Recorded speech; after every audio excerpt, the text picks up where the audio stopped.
দেখলাম বসে আছেন যারা পতিত স্বৈরাচারের বদমাশগুলো চোর সঙ্গে কাতারে বসে আছে, ওর হা করে বসে আছে।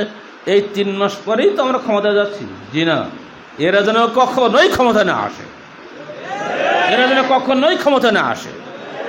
এক বড় মৌলানা সাহেব বসে আছে, একবার সাদা দাড়ি সাদা টুপি, এক সাফান সাফা, মনে করছে আমি তো এসে গেলাম বলি, আর তো কদিন পরে 3 মাস পরে তো এই স্বৈরাচারী আমাদের জেল খাটিয়েছে। কিসের ইসলাম তোমাদের? বানোয়াট ইসলাম। ইসলাম কোশ্চিন কেন ক্ষমতা চেয়ে নেয় না? তোমরা তো ইহুদি নাসারার দালাল। ইহুদি নাসারা শিখিয়েছে ক্ষমতা চাও, ভোট যার বেশি হবে সেই নিতে হবে। জি না, ভোট বেশি হওয়া আর কম হওয়াটা সত্য মিথ্যার মানদণ্ড নয়। আমি শাইখুল হাদিস আল্লামা আজিজুল হক রহমতুল্লাহ আলাইহির সন্তান মরহুম পীর সাহেব চরমনাই ছিলেন, যার একজন ছাত্র। আমি আমার বাবার কাছে হযরত মরহুম পীর সাহেবকে একাধিকবার দেখেছি এবং তার কিছু দৃশ্য আমার চোখে ভাসমান, আমার স্মৃতিপটে চিরজাগরুক। মরহুম পীর সাহেব চরমনাইকে নিয়ে আমার ক্ষুদ্র জীবনের কিছু স্মৃতিচারণ আপনাদের সামনে করব। আমার স্মৃতিচারণটা অন্য অনেকের চেয়ে একটু বেশি তাৎপর্যপূর্ণ। আজকে বক্তৃতা করব না, জাহেল এবং মূর্খদেরকে শোনাবো যে সে কি ছিলেন, কি করেছেন, যারা তাকে নাস্তিক বানাবার পায়তারা করে দিয়েছেন। আমি বলবো তুমি নিজে নাস্তিক, কাজে তোমার চক্ষু দিয়ে অন্যকে নাস্তিক দেখো। তুমি যদি মুসলিম হও তাহলে তোমার চক্ষু দিয়ে আর মুসলিমই দেখবা। আমি কিছু প্রমাণ দিই। এটা হলো আমাদের বর্তমান মাননীয় প্রধানমন্ত্রী, তিনি সম্পাদনা করেছেন। এই বই উদ্বোধন করার জন্য 2 বোন খুবই কেঁদেছিলেন। এই বই উদ্বোধন করার জন্য 2 বোন খুবই কেঁদেছিলেন। বঙ্গবন্ধু শেখ মুজিবুর রহমান একজন মুসলমান, ইসলামের জন্য কাজ করেছেন। নাস্তিক পন্থীরা মনে করে শেখ সাহেব একজন সেকুলার, নাস্তিক, কমিউনিস্ট, তিনি ইসলামের বিপক্ষে কাজ করেছেন। এখন কাদের দাবি সত্য, কাদের দাবি মিথ্যে, এটা প্রমাণ করতে হবে।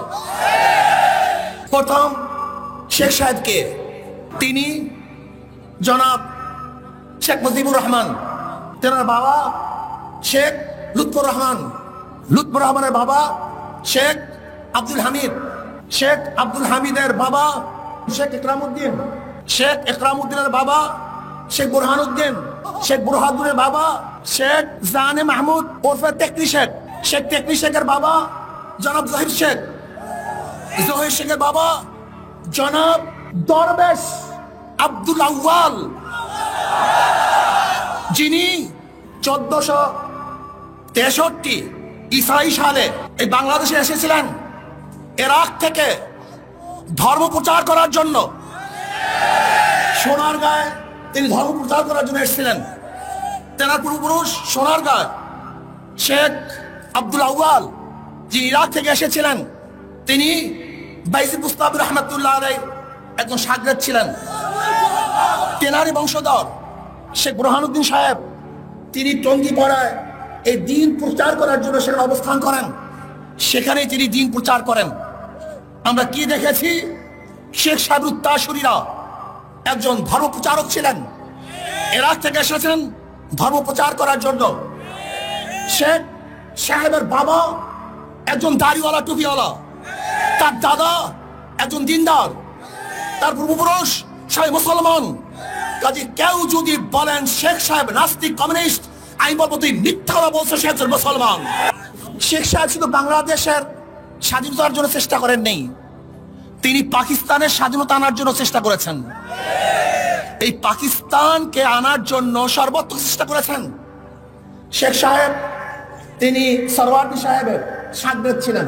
তিনি নিজেই বলেন এই বইয়ের মধ্যে যে যখন সরওয়ার্দী সাহেব, ফজলুল হক সাহেব যখন গোপালগঞ্জে গেছিলেন, তখন আমি ছাত্র ছিলাম, আমি স্বেচ্ছাসেবকের দায়িত্ব পালন করছিলাম। সবাই অংশগ্রহণ করতেছে, কিন্তু একদল লোক অংশগ্রহণ করে নাই, হিন্দু বন্ধুরা অংশগ্রহণ করছে না। আমি চিন্তা করলাম কেন। আমি একজনকে প্রশ্ন করেছি, কিরে তোর অংশগ্রহণ করছিস না কেন? কারণ না, কংগ্রেস এবং হিন্দু মহাজোট আমাদেরকে নিষেধ করেছে অংশগ্রহণ করার জন্য। তিনি এই বইয়ের মধ্যে লিখেছেন। তিনি কি বলেছেন যে না, এখন পাকিস্তান না করলে মুসলমানদের উপায় নাই, কাজে অবশ্যই আমাদেরকে পাকিস্তান করতেই হবে। অনেকেই মনে করেন যে শেখ সাহেব তিনি নামাজ পড়তেন না। আমি দেখব তিনি কি করতেন, অন্য কিছু বলবো না। দেখেন এই বইয়ের মধ্যে তিনি বলছেন, আমি যখন জেলখানায় ছিলাম তখন 5 ওয়াক্ত নামাজ আমি ঠিক মতো পড়তাম। শেখ সাহেব আমাদের পরিচয় কি দিয়েছেন দেখবেন, টক শুতে সবাই বলে আমাদের পরিচয় আমরা বাঙালি, আমাদের পরিচয় আমরা কি বাঙালি। আর তিনি কি পরিচয় দিয়েছেন, তিনি এই বইয়ের মধ্যে দেখেন পৃষ্ঠা নাম্বার হলো 47, অসমাপ্ত আত্মজীবনী, পৃষ্ঠা নাম্বার হলো 47। তিনি বলেছেন আমাদের বাঙালির মধ্যে 2টি দিক আছে, একটা হলো আমরা মুসলমান আর একটা হলো আমরা বাঙালি। প্রথম আমরা কি, আমরা মুসলমান, এরপর আমাদের পরিচয় আমরা বাঙালি। আমরা শুধু বাঙালি নয়, আমরা প্রথম মুসলমান, তারপর আমরা বাঙালি। কি বলেন? মাওলানা সাহেবের সাথে আমরা 3 জনই নামাজ পড়তাম। মাওলানা সাহেবের সাথে আমরা 3 জনই নামাজ পড়তাম। মাওলানা সাহেব মাগরিবের নামাজের পরে কোরআন মজিদের অর্থ করে আমাদেরকে বোঝাতেন।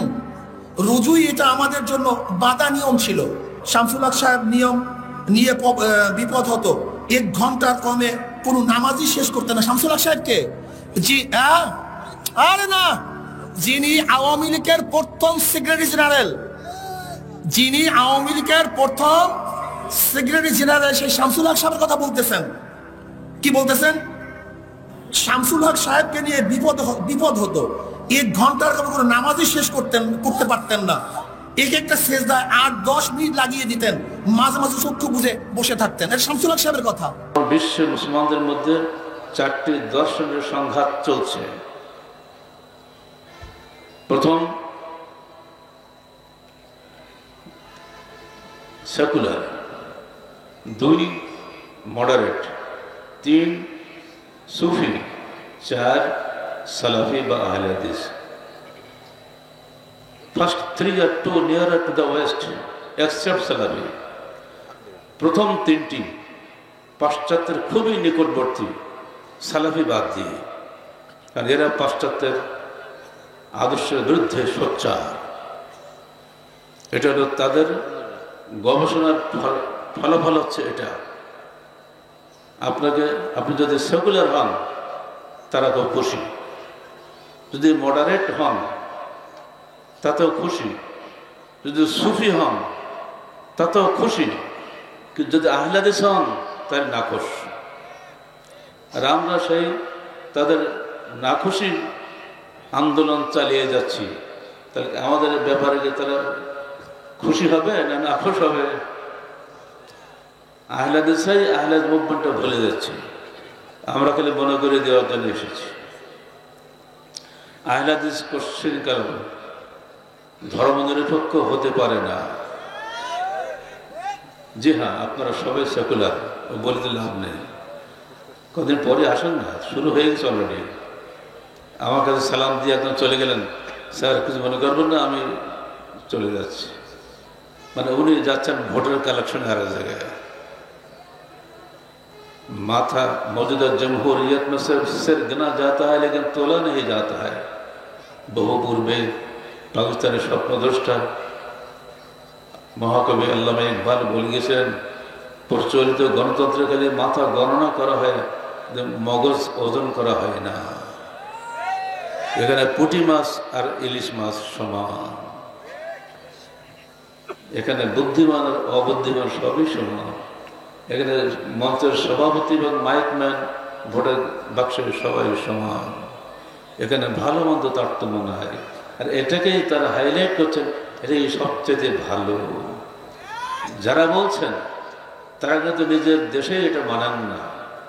সেখানে মাত্র 570 জন ইলেকটোরাল ভোটের মধ্যে যিনি 270টা পাবেন তিনিই মাত্র প্রেসিডেন্ট হবেন। তার চাইতে লক্ষ লক্ষ ভোট বেশি পেলেও তিনি ফেল করবেন। তাহলে তারা কি গণতন্ত্র মানেন? বিগত যে জো বাইডেন ছিলেন, বাইডেনের সময় যিনি, এর আগে বলি কি ওটার নাম কি যেন ছিল, বারাক ওবামার সময় তার ভাইস প্রেসিডেন্ট কি ছিল?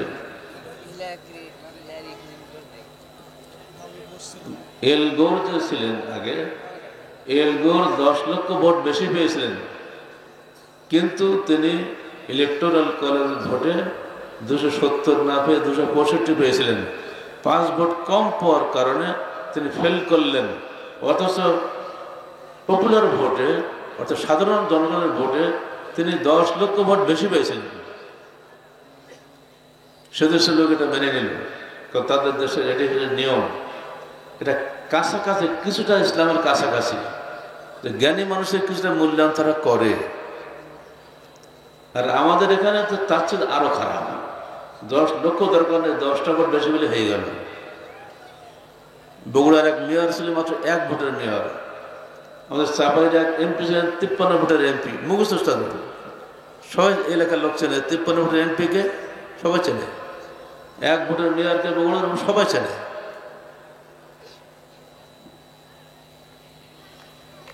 যেখানে হবুচন্দ্র আর গবুচন্দ্রের গল্প আপনাদের জানা আছে। তেল আর ঘিয়ের দর যখন সমান হয়, সে দেশে কোনো ভদ্রলোক বাস করে না। আমরা এখন সেই দেশে বাস করছি। অথচ এখানে বসে বেশি কথা বলা মুশকিল। আমরা মানুষকে শুধু আল্লাহর কথা স্মরণ করে দিচ্ছি, হে মানুষ, তোমরা ছেলে আল্লাহর দাসত্ব করো, তাগুত থেকে বিরত হও। আল্লাহর দাসত্ব বিরোধী যা কিছু সবই তাগুত। আপনার অধিকাংশ লোকের ভোটে যদি সুদ হালাল হয়, আর আল্লাহ যদি সুদ হারাম করেন, আপনি কোনটা মানবেন? সুদ হারাম। ভোট হয়ে যাবে এখানে, আল্লাহকে সুদ হারাম করেননি। তো পাকিস্তান আমলে হোক আর বাংলাদেশ আমলে হোক, কোন আমলে কি এদেশে সুদ হারাম হয়েছে? কোন ব্যাংকে সুদ ছাড়া আছে? কৃষি ব্যাংকে সুদ ছাড়া আছে? কোন ব্যাংক লোন সুদ ছাড়া পাবেন না। সুদ এদেশে হালাল। আর ঘুষ তো ফরজ, ঘুষ ছাড়া ফাইল চলবে না। আগে ছিল পকেট মানি, তারপর হলো অফিস মানি, তারপরে হচ্ছে র্যাপিড মানি, এখন হচ্ছে স্পিড মানি, এরপর হচ্ছে কি বলে ওটাকে, পুরো অফিস মানি। একটা অফিসে সবাইকে দিবে একটা এক প্যাকেজ মানি না কি নাম দিয়ে দিয়েছে, পুরো অফিস কেনা হয়ে গেল। আপনি কাজ করবেন না মানে? ঘুষের কারবার আমরা দেখলাম গত 16 বছরের যে শাসন হয়ে গেল, যাদের হাত থেকে ক্ষমতা চলে গেল, কোটি কোটি টাকা পাচার হয়ে গেল। ওই টাকা আপনি পাবেন আশা করবেন না। বহু আগে 2016 সালে বাংলাদেশ ব্যাংক থেকে $100 মিলিয়ন পাচার হয়ে গিয়েছিল। আজ পর্যন্ত মাত্র $18 মিলিয়ন উদ্ধার করা গেছে। সে 2016 সালের আগস্ট থেকে আজ 2024 সালে 8 বছরের মাত্র $18 মিলিয়ন উদ্ধার হয়েছে, বাকি কিছুই আনতে পারেনি। আর এরা তো হাজার হাজার না লক্ষ লক্ষ কোটি ডলার লুট করে নিয়ে চলে গেছে। এইগুলো ফেরত আনার স্বপ্ন দেখছেন আপনি? আপনার মতো আরো বহু লোক আছে যারা এগুলো কোশ্চেন করলে আপনাকে ফেরত দেওয়ার জন্য চেষ্টা করবে না, সাহায্য করবে না। অতএব এই লুটপাট করার জন্যই কি আপনি এই সমস্ত শাসনের পিছনে পাগলের মধ্যে ছুটছেন? অতএব সাবধান। মূলত পৃথিবীতে যেমন এই 4টা দর্শনের সংঘাত চলছে, বাংলাদেশেও এই 4টি দর্শনের সংঘাত চলছে। আপনাকে আগে বেছে নিতে হবে কোন দর্শন গ্রহণ করবেন। আপনি ধর্মনিরপেক্ষ দর্শন হোক, বিশ্বাস যদি হন, তাহলে ধর্ম টোটালি বাদ। ইসলাম একটা ধর্মের নাম, কমপ্লিট কোড অফ লাইফের নাম। অন্য ধর্ম আর ইসলাম ধর্মের মধ্যে মৌলিক পার্থক্য এই, অন্য সব ধর্ম মানুষের বানাট, আর ইসলাম আল্লাহ প্রেরিত রহমতের নাম। ইসলামের প্রতিটি শব্দ বর্ণ সবই আল্লাহ প্রেরিত, এর কোনো পরিবর্তন নাই। অতএব ইসলামের সঙ্গে অন্যগুলোকে তুলনা করে আপনি যদি বলেন যে ধর্মনিরপেক্ষ ছাড়া চলবে না, এটা ভুল। ইসলামের নবীর ঘরেই ছিল যে তার বাড়ির চাকর ছিল যে ছেলেটা, ছোট্ট ছেলে, সে ছেলেটাও ছিল ইহুদের ছেলে। ইসলামের দিন কাত্তাবাইনা রুশদুল্লাহ ভাই, ইসলামের কোনো ধর্মের নাম কোনো জবরদস্তি নাই। যে যা ধর্মে আছেন থাকেন, কোনো জবরদস্তি নাই। ভাই সত্য মিথ্যা পৃথক হয়ে গেছে। ইসলামের সত্য এটা পরিষ্কার। আর যদি কেউ গ্রহণ করে আলহামদুলিল্লাহ, না করলেও কোনো চাপ নেই। ওমর ফারুক আসছেন ফিলিস্তিনে, পুরো খ্রিস্টান বিশ্ব পরাজিত হয়েছে। তারা ওমরের কাছে আনুষ্ঠানিকভাবে শাসন কর্তৃপক্ষ তুলে দেওয়ার জন্য প্রস্তুত হয়ে বসে আছে, তাকে রিসিভ করা হবে। তিনি আসছেন, সেনাপতি আবু বকর ইবনে জাররাহ তার সঙ্গে আছেন। এক পর্যায়ে বলছেন ওমর, এই দেখো তো আবু ওবায়দা, একটু পানি পাওয়া যায় কি, পিপাসা লেগেছে। উনি একজন মহিলার কাছ থেকে এক গ্লাস পানি নিয়ে এলেন। বাহ, এত চমৎকার পানি তুমি কোথায় পেলে? বলে এক খ্রিস্টান মহিলার কাছে পেলাম। তুমি ডাকো নাকি? মহিলা আসলো, উনি বললেন, দেখো আমি ইসলাম জগতের খলিফা ওমর, ঘুরে দাঁড়িয়ে আছে, এখন আমি কোন অবস্থাতেই উটের পিঠে উঠবো না, আমি এটুকু টেনে নিয়ে যাবো, আপনি উঠে ওঠেন। খলিফা বললেন, তাহলে তো ওয়াদা খেলাফ হবে, এবার তো তোমার পালা, তোমাকে উঠতে হবে। তখন ভয়ে থরথর কাঁপতে কাঁপতে উষ্ট্র চালক উটের পিঠে উঠলেন, আর খলিফা নিজে উটের লাগাম ধরে হাঁটতে শুরু করলেন। দূর থেকে খ্রিস্টান নেতারা বুঝতে পারেনি কে খলিফা, আগে তো কখন দেখনি। তারা এসে উষ্ট্র চালককেই খলিফা মনে করে তাকেই সালাম দিচ্ছে। তখন উষ্ট্র চালক বলছে, আমি খলিফা নই, যিনি উষ্ট্র চালক উনি হচ্ছেন খলিফা। এই দৃশ্য দেখে তারা ওখানেই কলেমা শাহাদাত পড়ে মুসলমান হয়ে গেল। এই হলো ইসলাম। কোনদিন জবরদস্তি ইসলাম কারোর উপরে চাপিয়ে দেওয়া হয় না। এই ইসলামের এই সুন্দর শাসন বাংলার জমিনে আসুক, এটা কি আপনারা চান না? আহলে হাদিস আন্দোলন বাংলাদেশের রাজনৈতিক বিধান হচ্ছে ওইটাই, সকল বিধান বাতিল করো, ওহির বিধান কায়েম করো। মানুষের রায় নয়, আল্লাহর ওহির বিধানে দেশে চলবে, মানুষের রায় নয়। মানুষের রায় পরিবর্তনশীল। আমার একরকম রায়, আপনার একরকম রায়, আপনার একটা বুদ্ধিমত্তা, আমার একটু বুদ্ধিমত্তা, সবার পৃথক পৃথক থাকতে পারে, কিন্তু আল্লাহর প্রেরিত কোরআনের আয়াত, রাসূলের সহিহ হাদিস কোনোটাই পরিবর্তনযোগ্য নয়। আল্লাহ বলে দিয়েছেন, আর রিজালু কাওয়ামুনা আলান নিসা, পুরুষ জাতি নারী জাতির অভিভাবক। আপনি যদি জোর করে বলেন নারী পুরুষের সমানাধিকার বলে নারীদেরকে পুরুষের উপরে বসান, আপনি পরিবেশ নষ্ট করবেন, এবং নষ্ট অলরেডি হয়ে গেছে। নারীকে কষ্টের দ্বারা পুরুষের উপরে যেতে পারে না। পুরুষ নারী জাতির অভিভাবক। একজন সন্তান, একজন মহিলার চারপাশে চারজন পুরুষ তার সেফগার্ড। মহিলার সন্তান, মহিলার স্বামী, মহিলার ভাই এবং মহিলার বাপ। এই চারজন পুরুষ লোককে ডিঙিয়ে একটা মহিলার গায়ে আপনার হাত দিতে হবে। কিন্তু চারজন মহিলা একজন পুরুষকে কখনো গার্ড দেবে না। পুরুষ শক্তিশালী জাতি, আল্লাহ তাদেরকে শক্তিশালী করে দুনিয়ায় পাঠিয়েছেন। এই বাস্তব সত্যকে অস্বীকার করে আপনি নারী জাতিকে যদি উপরে উঠান, তাহলে যা হবার তাই হবে। প্রতিটি বিষয়ে দেখেন, ঠিক একইভাবে নারীকে বলা আছে তুমি পর্দায় থাকো, খবরদার তুমি বেপর্দায় চলবে না। সূরা আহজাব 53-তে পর্দার আয়াত নাজিল হলো। 59 আয়াতে ঢিলা ঢালা জিলবাব নাজিল পরিধানের নির্দেশ আসলো। সূরা নূর 30 এবং 31 আয়াতে পরস্পরের দৃষ্টি অবনত করে চলার নির্দেশ দেওয়া হলো। এর বিপরীত যখনই আপনি করবেন, তখনই সমাজের বিপর্যয় ঘটবে। একজন পুরুষ পার্লামেন্টের স্পিকার হবে, নারী কখনো স্পিকার হতে পারে না। একজন পুরুষ দেশের প্রধানমন্ত্রী বা প্রেসিডেন্ট হবে, নারী কখনো হতে পারে না।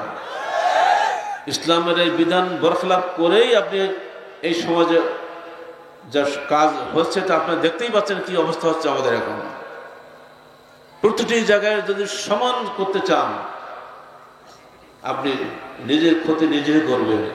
আপনার দোকানে হাতে যে ডান হাতে যে জোর আছে, বাম হাতে সেই জোর আছে নেই কেন? একই তো খান, একই খাওয়া দাওয়া দুটাই করে, কিন্তু ডান হাতে জোর বেশি। আপনার বুড়ো আঙুলে জোর বেশি না কাড়ি আঙুলে জোর বেশি? কথা বলছেন না কেন? বুড়ো আঙুলে জোর বেশি না? নাম তো বুড়ো, হলে কি হবে? কাজের বেলা একেবারে যদি বুড়ো আঙুল না থাকে সব আঙুল বাতিল। পুরো দেহকে আল্লাহ যেভাবে সাজিয়ে দিয়েছেন তার বিপরীত চললে আপনি ক্ষতিগ্রস্ত হবেন। ইসলামের এই সহজ সরল বক্তব্যগুলো তুলে ধরার দুঃসাহস আমাদের আছে। আহলে হাদিসরা কোশ্চিন কালো কোনো বাতিলের সঙ্গে আপোষ করে না, তারা কোন অবস্থায় শিরক বিদআতের সঙ্গে আপোষ করে না। এটা যদি অপরাধ হয়, 1000বার অপরাধ করবো, তথাপি কোশ্চিন কালো আপনার শিরকের সঙ্গে বা বিদআতের সঙ্গে আমরা আপোষ করতে পারি না। আহলে হাদিস একটি আন্দোলনের নাম, একটা মুভমেন্টের নাম, এটা কোনো দলের নাম নয়। এটা মুভমেন্ট, যার মধ্যে মুভমেন্ট করার মতো মেজাজ নাই, যার মধ্যে বাতিলের সঙ্গে কথা বলার সাহস নাই। যে ব্যক্তি কুসংস্কার দিকে চুপ করে বসে থাকে, সে কখনো আহলে হাদিস হতে পারে না। বাংলার জমিন থেকে শিরক বিদআত উচ্ছেদ করতে গেলে একদল সংস্কারপন্থী মানুষ প্রয়োজন। সেই সংস্কারক দলই হচ্ছে আহলে হাদিস আন্দোলন। সংস্কারের চিন্তা নিয়ে আপনাকে সামনে এগোতে হবে। আগে নিজের বাড়ি, নিজের হৃদয়ে, নিজের আকীদার সংস্কার করেন। আকীদার মধ্যে যে জঞ্জাল ঢুকে বসে আছে, সেই জঞ্জালগুলো আগে ঠিক করেন। বিশাল বিশাল সৌধ সমাধি পড়ে আছে, মানুষ মরে গেছে, কবরটা ঠিক নাই, এমনকি বহু ভুয়া কবরে পর্যন্ত পূজা করা হচ্ছে। চট্টগ্রামের বাজিদ বুস্তার কবর আছে না? সবাই তো জানেন চট্টগ্রাম না? বাজিদ বুস্তার জীবনে কোনো বাংলাদেশের মাটিতে পা দিয়েছে? আপনাদের বড় বড় ডক্টর ডিগ্রি গুলো বসে আছেন, এর উপরে কত ডক্টর হয়েছে ঠিক নাই। আমি নিজে গেছি সেখানে, জুতা খুলে, ওরে বাপরে বাপ, আমার তখন কি বলে বেবি ট্যাক্সি, তখন কেবল বাংলার মাটিতে নতুন এসেছে, আমি আর আমার ভাগিনা বেবি ট্যাক্সি উঠেছি। ওরা বলে টাকা দেন। কেন? তো ওই যে বাইরে বুঝতে গজাল মাছে খাবে, তো খাবে, তো ওই বুঝতে খাওয়াবে, আমার কেন? তো বুঝতে কি খাওয়াতে পারে? ও তো মরে আছে, তো মরে আছে, খাওয়াতে পারে না, তা আমার কোন দায় পড়ে গেছে? মাছ ছেড়ে দেওয়া, মাছ এমনি খাবে, তা খাওয়ার কোনো অভাব নেই, শুনবে না? শেষকালে পিছন থেকে উঁচুকে ধরেছে, সামনে চাকা উঁচু হয়ে গেছে, আর গাড়ি চলে। আপাতত 10 টাকাতে আগে ভেজাল টানলাম। এই পূজা চলছে শুধু এক জায়গায়, সারা বাংলাদেশে 2,98,000 পীর। এটা 1981 সালের বগুড়ার পত্রিকার হিসাব। 2,98,000 পীর। এই 1981 থেকে আজকে 2024 পর্যন্ত আর পীরের সংখ্যা বাড়েনি। এরা সবাই ধর্মের নামে একটা শোষক। প্রত্যেকটা ধর্ম নেতা এই ধরনের যারা আছে, যারা ধর্মের নাম করে মানুষকে শোষণ করে, এরা সুফিবাদী। ওই যে 4টের মধ্যে একটার এরাই। বাংলাদেশের যত এইসব পীর পূজারী আছে, এদের প্রত্যেক সরকার এদেরকে খাতির করে। প্রত্যেক ইলেকশন ক্যাম্পেইন শুরু করে, একজন এক এক কবরে গিয়ে পীরের কাছে দোয়া নিয়ে আসে, যেন আমি ইলেকশনে যেন জিততে পারি। পীর কি শুনতে পায় না? জানতে পারে। এটা আপনাদের বিবেকে কি বলে? আপনার বাপের কবর দিয়ে আসছেন, কবে মৃত্যু হয়েছে, আর বাপের কবরের ধারে গিয়ে ডাকে দিতে, আপনার ডাক শুনতে পায় কিনা? বাপ সন্তানের ডাক চেনায়, অথচ উত্তর দিতে পারে না। আর ওই পীর জীবনে আমাকে দেখেনি, আমি ডাকলে সে কেমন করে সে উত্তর দেবে? সে কিভাবে উত্তর দিতে পারে আমার ডাকে?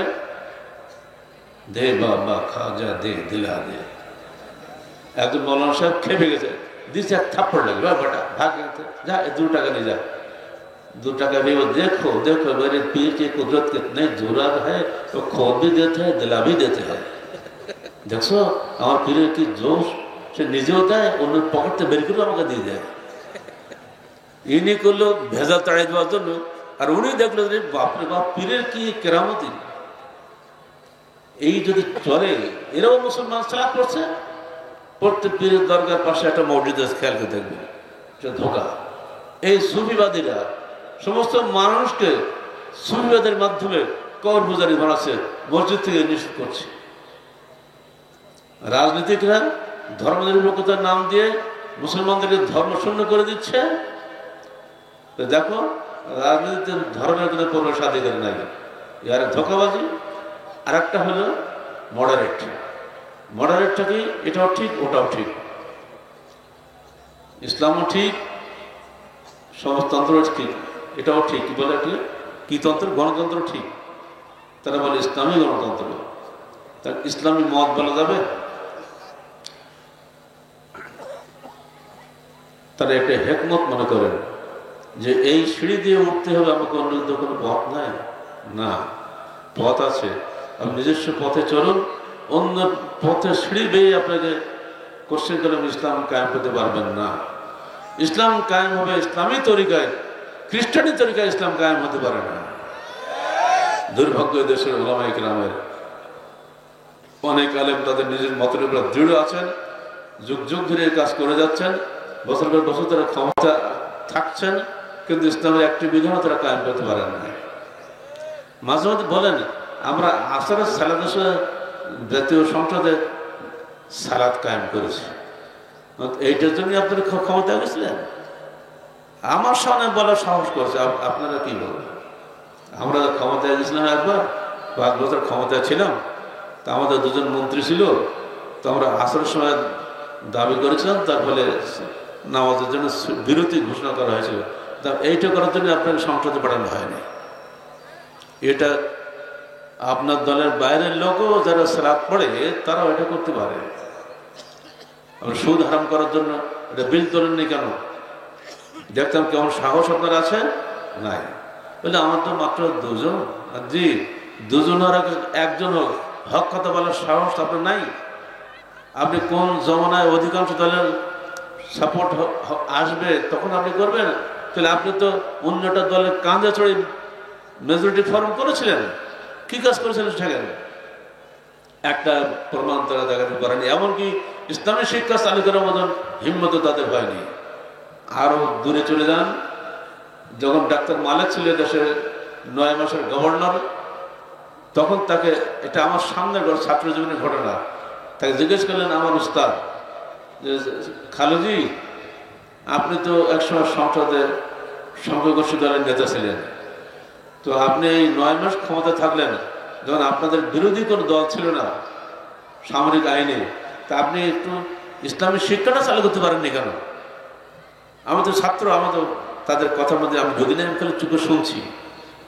তুমি বলছেন, দেখো বাবা, আমরা চালু করতে চাইলে তো হবে না, এর সচিবগুলো কথা শোনে না, আজ না কাল না করে 9 মাস পার করে দিয়েছে, কিছুই করতে পারি আমরা। পারবেন না। আগে মানুষের আকীদা যদি না পারেন, তাহলে আপনি হঠাৎ করে আজকে ইসলাম খেলাফত ঘোষণা করে দিবেন, আপনি শেষ হয়ে যাবেন, আপনার কথা কেউই শুনবে না। আজকে 53 বছর থেকে বাংলাদেশের মানুষের যে মানসিকতা গড়ে উঠেছে, এই মানসিকতা পরিবর্তন করতে গেলে আপনাকে অবশ্যই জনগণের কাছে যেতে হবে, মানুষকে বোঝাতে হবে, আস্তে আস্তে মানুষ পরিবর্তন হবে। আগে দাওয়াতের মাধ্যমে পৌঁছাতে হবে, সংগঠনের মধ্যে প্রতিষ্ঠা করতে হবে। প্রচার করার জন্য ঘরে বসে মাইক নিয়ে যে সারাদিন আমি বক্তৃতা করি, বহু লোক শুনবে আমাদের কথা ঘরে বসে, কিন্তু প্রতিষ্ঠা করতে হলে আপনাকে ময়দানে আসতে হবে, আপনাকে অবশ্যই সংগঠন করতে হবে। সংগঠিত শক্তি সমাজ পরিবর্তন করতে পারে। সংগঠিত না হওয়া পর্যন্ত সমাজ পরিবর্তন কোশ্চেনকালে হতে পারে না। আর এজন্য আমার দাবি, দিনাজপুরের পূর্বের ঘরে ঘরে আহলে হাদিস আন্দোলন বাংলাদেশ বা বাংলাদেশ আহলে যুব সংঘের সংগঠন গড়ে তুলুন। সংগঠন গড়ে তুললে তখন অন্যরা আপনাকে ভয় করবে, আপনার কথার গুরুত্ব আসবে। তোর হেবু নবী আদব বললে তোমরা এর দ্বারা ভয় দেখাবে তোমাদের শত্রুকে, ওইসব শত্রু যাদেরকে তোমরা চেনো না, কিন্তু আল্লাহ তাদেরকে চিনে। সংগঠন হয়েছে বলে আজকে বিশাল সম্মেলন হচ্ছে এখানে। সংগঠন না থাকলে এখানে সম্মেলন হতো নাকি? কোশ্চেন কেন হতো না? আমার চেয়ে বড় বড় বক্তা দেশে আসে, কিন্তু কাজ কিছু হয়েছে?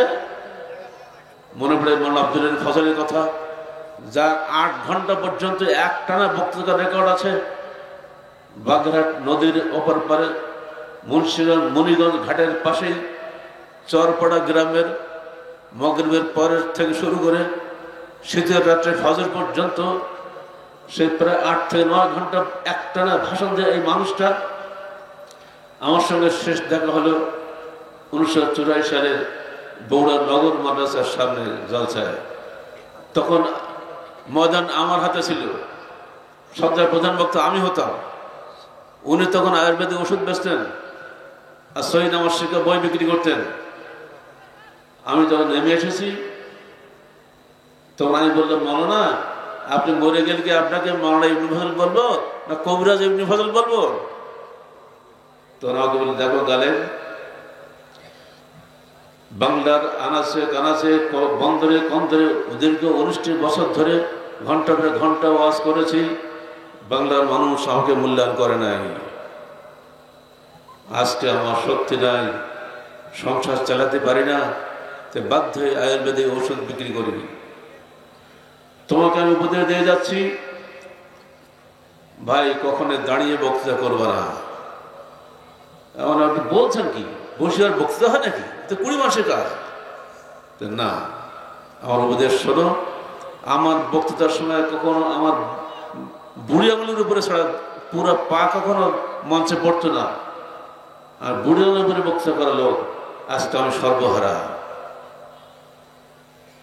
2 নম্বর উপদেশ, কখনো 1 থেকে 1.5 ঘন্টার উপরে কখনো ভাষণ দেব না। আগামী দিনের ভবিষ্যৎ তোমার আমি দেখতে পাচ্ছি। বাংলার মানুষ, আহলে জনতা তোমার দিকে তাকিয়ে আছে বলে 4 কোটি মানুষ। সাবধান, খবরদার এত উত্তেজিত হয়ে ওজস্বিনী ভাষণ দেওয়ার কোনো প্রয়োজন নাই। যতটুকু প্রয়োজন ততটুকু বলো। তার সেই উপদেশ 77 বছর বয়সে এসে আমি এখন বুঝতে পারছি যে কত উত্তম উপদেশ তার এগুলো ছিল। এখন যারা তরুণ বক্তা তারা হচ্ছ, তাদের কাছে আমার একই উপদেশ রইল, যেটুকু বলবা গুছিয়ে বলবা, অল্পক্ষণের মধ্যে শেষ করে দেবা। রাতের পর রাত বসে থেকে যাওয়ার সময় জিজ্ঞেস করা, স্যার উনি 1-3 ঘন্টা ধরে ওয়াজ কি করলেন? বলবেন কিছুই জানি না। বন্ধুরা আমার, মনে রাখবেন, আহলে হাদিস আন্দোলনের মূল থিমটা হচ্ছে মানুষকে কোরআন হাদিস মুখী করা। এই মূল থিমটা বুঝতে হবে। প্রত্যেকেই কোরআন সুন্নাহ মানেন, কিন্তু কোরআন সুন্নাহ সবাই নিজেদের স্বার্থে মানেন। যারা সুফি তারা কোরআন সুন্নাহর দোহাই দেয়, যারা মযহাবী ইমাম পূজারী তারা কোরআন সুন্নাহর দোহাই দেয়। অথচ যে ইমামদের দোহাই তারা দেন, সেই ইমামরা কখনোই বলেননি যে তোমরা আমার কথা শুনে কাজ করো, সুন্নাহ বাদ দাও। অসংখ্য প্রমাণ রয়েছে, কোটেশন আপনারা আমাদের বইয়ের মধ্যে পড়ে দেখেন। আহলে হাদিস আন্দোলন কি ও কেন, ছোট্ট একটা বইয়ের মধ্যে আমরা সমস্ত রেফারেন্স দিয়ে দিয়েছি। এক কথায় আল্লামা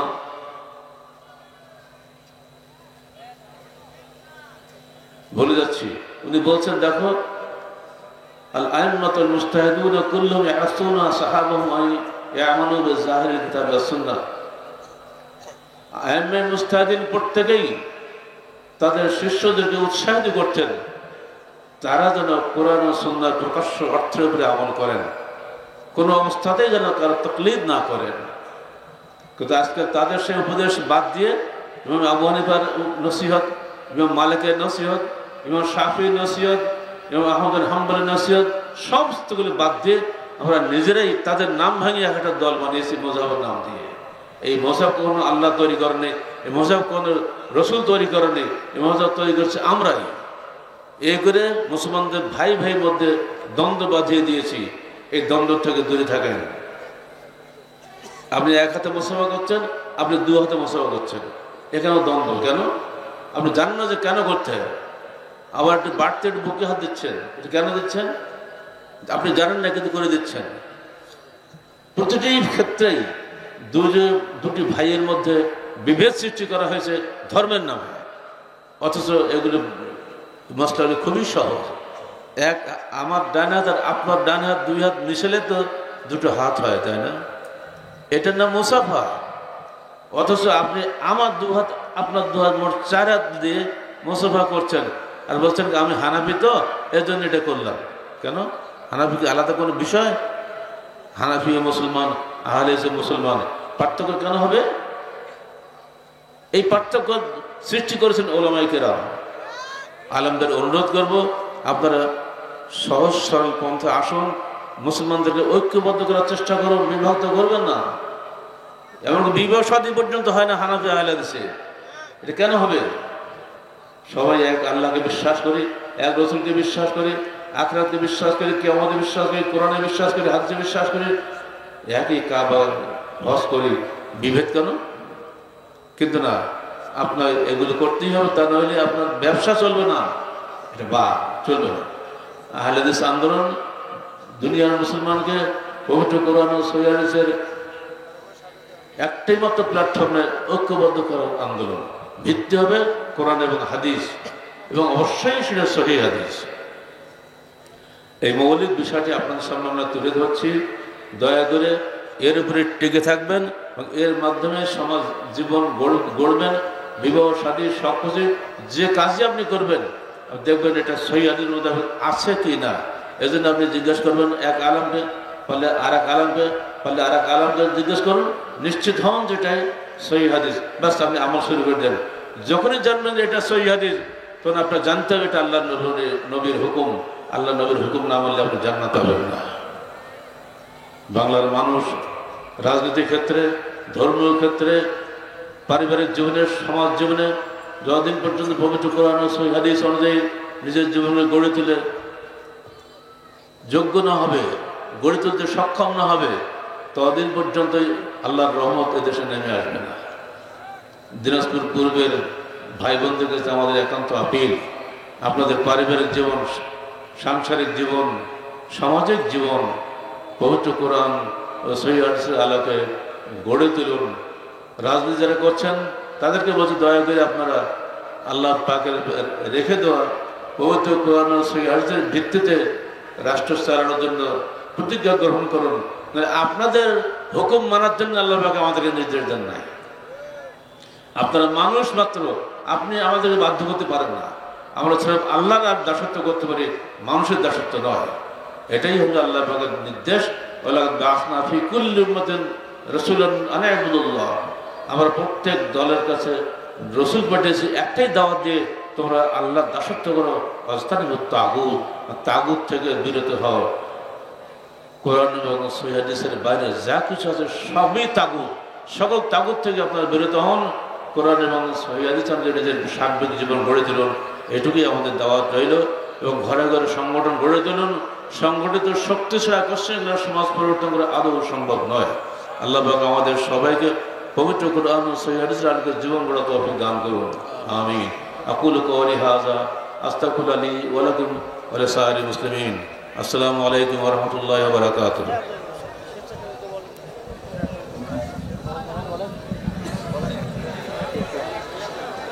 এই বড় ভাই,